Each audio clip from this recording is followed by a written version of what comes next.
হেল বাবার কাছে আজকে যাইতাম, কতদিন ধরে আমার সাধনা। আমি 2-3টা স্বপ্ন দেখছি। কি রে বাবা, তো সেই দিনে আছে।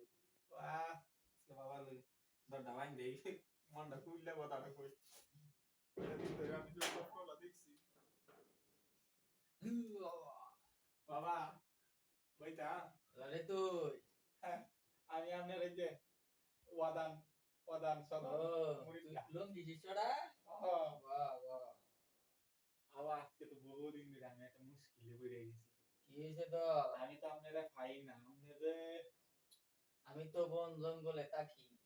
আমার স্বপ্নটা কি জানেন? 7 দিন ধরে এই বুড়াটা মধ্যে গেলা হারাইতাছে। এই কি করছিস এগুলা? কন্যা যায় ভাই একটু নিজ বাস আছে পরে কর।